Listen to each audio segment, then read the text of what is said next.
ஜோதிட அன்பர்களே நண்பர்களே, தமிழர் ஜோதிடத்திலிருந்து உங்கள் ராஜ்காந்த் பேசுகிறேன். லக்ன பலனை பற்றி இன்றைக்கி ஒரு 5 நிமிஷம் ஒரு வீடியோ பார்க்கலாம். உதாரணமாக ஒரு லக்னத்தை எடுத்து அதுக்கான விளக்கத்தை பார்ப்போம். ஒரு 5 நிமிஷம் பார்க்கலாம்.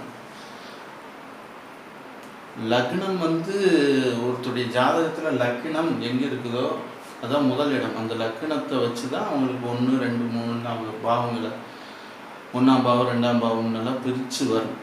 அந்த லக்ன பாவம் ஒருத்தருக்கு எப்படி இருக்குது, சிறப்பு எப்படி சிறப்பு இருக்குது, சிறப்பு இல்லாமல் இருக்குதுன்றதை பற்றி ஒரு சுருக்கமாக ஒரு பாடம்.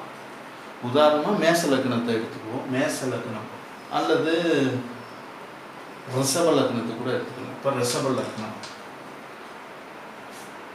ஜாதக நோட்டில் இந்த மாதிரி கொடுத்துருப்பாங்க லக்னம் அப்படின்னு.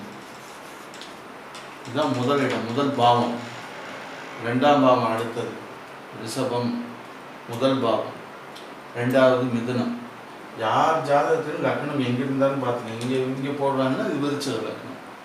இப்போ நம்ம உதாரணத்துக்கு ஒரு லக்னத்தை எடுத்து சொல்கிறோம். லக்னம்னா என்ன, அது என்ன பலன் அப்படின்னு. லக்னம்னா அவருடைய அந்தஸ்து, கௌரவம், ஆயிலும் அதுக்குள்ளே அடங்கும். அவருடைய லக்னங்கிறது எல்லா பாவங்களையும் ஆரம்பம் முடிச்சது. இப்போ ஆயில், ஆரோக்கியம் எல்லாமே அதிலும் கொஞ்சம் அடங்கும். அதோட பங்களிப்பு லக்னத்தில் கண்டிப்பாக இருக்கும்.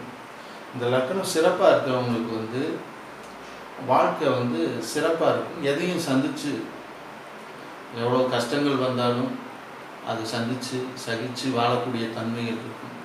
நற்பலன்கள் எல்லா பாவங்களும் கொடுத்தா அதை அனுபவிக்கிறதுக்கு இந்த லக்னமும் நல்லபடியாக இருந்தால் அதை அனுபவித்து வாழ்வாங்க.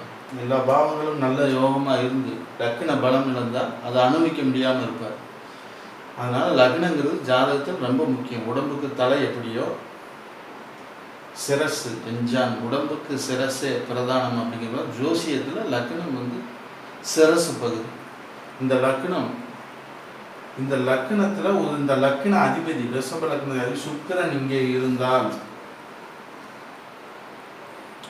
நல்ல ஒரு சிறப்பான பலன்.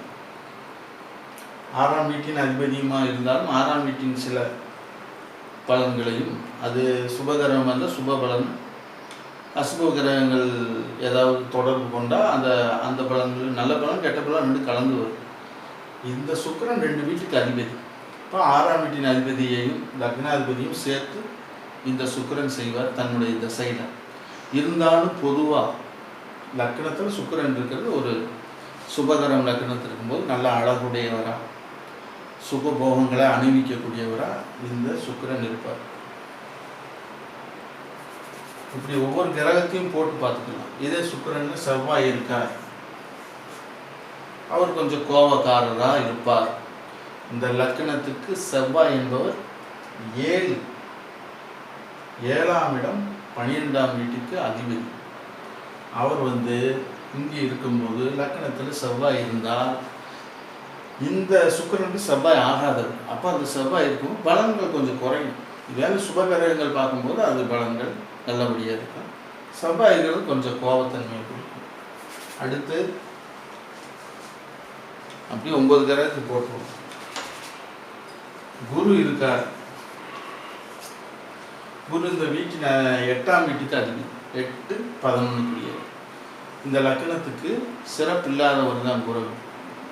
சிறப்பு இல்லாதவர் இருந்தாலும் அவர் இயற்கை சுவர் அப்படிங்கும்போது லக்னத்தில் இருக்கும்போது ஜாதகர் நல்ல உடல் குணங்கள் இதெல்லாம் இருக்கும். 8ஆம் வீட்டின் அதிபதி அது தசா புத்தி அந்த குரு தசை நடக்கிற மற்ற பலன்கள்லாம் அடுத்தது நம்ம பொதுவாக பார்க்குறோம். அது தசா புத்தி அடிப்படை 8ஆம் வீட்டின் பலனை செய்யும்.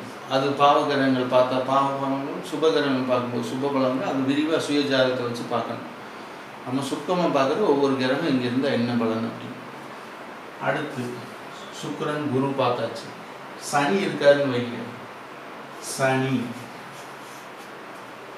இவர் பொருட்காரகத்தை கொடுப்பார், உயிர்காரகத்தை கெடுப்பார் அப்படின்னு. இப்போ பொதுவாக அந்த லக்னத்தில் சனி இருந்தால் இவருடைய குணங்கள் போட்டி, பொறாமை, வஞ்சகம் இதெல்லாம் எண்ணக்கூடியவராக இருப்பார்.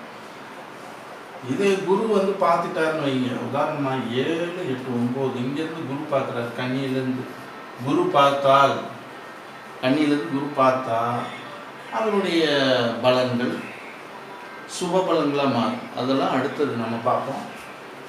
இப்போ ஒவ்வொன்றாத்தான் பார்க்குறோம். சனி இருந்தால் அவருடைய லக்ன குணங்கள் கெடும். அடுத்து ராகு. இந்த ராகு இருக்கும்போது ஜாதகருக்கு அவரும் கொஞ்சம் பிடிவாதம் கோபம் இவற்றை கொடுக்கும். அடுத்து இந்த வீட்டின் அதிபதி யாரோட சேர்ந்துருக்கா, என்ன சுபர பார்வர், இதெல்லாம் நம்ம பார்த்தா அதோடைய பலன்கள் அடுத்தது தான் நம்ம பார்க்கணும். இப்போ ராகு இருக்கிறதும் குணக்கேடு தான். அடுத்தது என்ன பார்த்தோம், சந்திரனுக்கு வரணும். இந்த இடத்துல சந்திரன், இந்த சந்திரன் வளர்விரை சந்திரனாக இருந்தால், சூரியன் இங்கே போடுங்க தனுசு, வளர்விரை சந்திரனாக இருக்கும்போது சந்திரன் உச்சமாக வேற இருக்கும்போது நல்ல பலன்கள், நல்ல உடல் ஆரோக்கியம், மனம், தாயினுடைய ஆதரவு எல்லாமே இந்த ஜாதகத்துக்கு நல்லபடியாக இருக்கு. சந்திரன், செவ்வாய் பார்த்தாச்சு, சந்திரன் பார்த்தாச்சு. அடுத்து புதன். புதனை போட்டிங்கன்னா புதன் 2-5 இந்த புதன் லக்னத்துக்கு 2-5 நல்ல புத்திசாலித்தனம், கம்ப்யூட்டர், கணக்கு, அக்கௌண்ட்ஸ். குரு பார்க்கும்போது அந்த துறையில் அதிகமான லாபங்களும் எண்ணங்களும் எல்லாமே நல்லபடியாக இருக்கும். புதன் இருந்தால் நல்லா இருக்கும். தனிச்ச புதன். குரு பார்த்தாச்சு, சுக்கிரன் பார்த்தாச்சு, எல்லா கிரகமும். கேது எடுத்து, கேது ஒன்று இருக்கு. கேது அதே போல தான். ராகுவை விட கேது அவ்வளோ ஒரு பாதிப்புகளை கொடுக்க மாட்டார். இருந்தாலும் ஒரு ரிசர்வ்டு டைப்பாக இருப்பார், தனிமையை விரும்பியாக இருப்பார். மனசுக்குள்ளே இருக்கிறத வெளியே அவ்வளோ சீக்கிரம் சொல்ல மாட்டார். அப்படிங்கிறதெல்லாம் கேது தான். இது கிரக பார்வைகள், தசா புத்தி, லக்னத்துடைய பார்வைகள், லக்னத்தை என்னென்ன கிரகங்கள் பார்க்குது என்ன அப்படிங்கிற அமைப்பை வச்சு இந்த லக்னத்தை சொல்லுவோம். லக்னத்தில் இப்படி சிறப்பாக இருந்தால், அந்த லக்னங்கள் சிறப்பாக இருக்கும்போது அந்த ஜாதகர் எல்லா பலன்கள் நற்பலன்களும் அடைவார். ஒரே ஒரு உதாரணமாக இந்த ஜாதகம் எவ்வளோ சிறப்பாக இருக்கும் அப்படிங்கிறது நம்ம சொல்லுவோம். ஒரு சுப பலனா இந்த இடத்துல ஆட்சி வேணாம், குருவே வச்சுக்குவோம், குருவை போட்டுக்கலாம். இந்த குருவை சந்திரன்,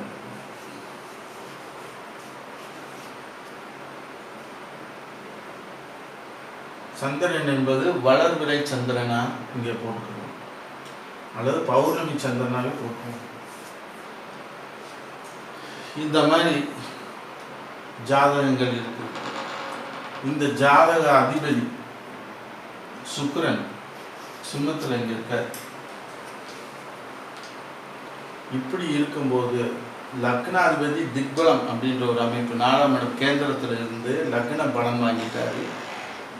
சந்திரன் பார்வை, குருவுக்கு சந்திரனுடைய பார்வை, சூரியன் இங்கே இருக்கும்போது நல்ல அதிகார பதவி கிடைக்கக்கூடிய அமைப்பு இருக்கும். இவங்களுக்கு லக்ன பலம் அதிகமாக இருக்கும்போது ஆயுள் அதிகமாக இருந்து நல்ல ஒரு அந்தஸ்து, கௌரவமான ஒரு வாழ்க்கையை, எதுலேயும் ஒரு தோல்வி இல்லாத வாழ்க்கையை கொடுப்பார். தசா புத்திக்கு தகுந்த மாதிரி இந்த லக்னம் சிறப்பாக இருக்கும். நல்ல குணங்கள், நல்ல செய்கைகள் செய்யக்கூடியவராக இருப்பார். இந்த மாதிரி இதில் பாவ கிரகங்கள் பார்த்தா, சுப கிரகங்கள் விடுத்து பாவ கிரகங்கள் லக்னத்தை அதிகமாக சூழ்ந்தால் ஜாதகர் நல்பலன்களை அடைய மாட்டார். உடல் கூறுகள், உடம்புல பிரச்சனை, அவங்க செயல் எதுனாலும் ஒரு தடங்களாகவே வரக்கூடியது. அந்த மாதிரி எதுனா நெகட்டிவாக வர்றது, லக்ன பலம் குறைகிறது. இது லக்ன பலம் நல்லா இருக்கிறதுக்காக போட்டிருக்கோம். இதை எடுத்துட்டு பாவ கிரகங்கள் இதை சூழ்ந்திருந்தால் அந்த லக்ன பலன் கெட்டு போய்விடும். சுருக்கமாக லக்னத்தை பற்றி சொல்லியிருக்கேன்.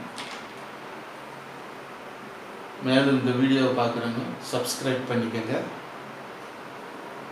ஜாதக சம்பந்தமான கேள்விகளுக்கு என்னுடைய நம்பர் கூப்பிடுங்க, ஜாதகம் பார்க்குறதுக்கு கூப்பிடுங்க. மேலும் ஒரு தகவல், டெய்லி ஒரு தகவல் சொல்கிறேன். ஜோதிடத்தை அறிவும், நல்வழி கிடைக்கப்பெற்று நல்ல வாழ்க்கையை வாழும். நன்றி, வணக்கம்.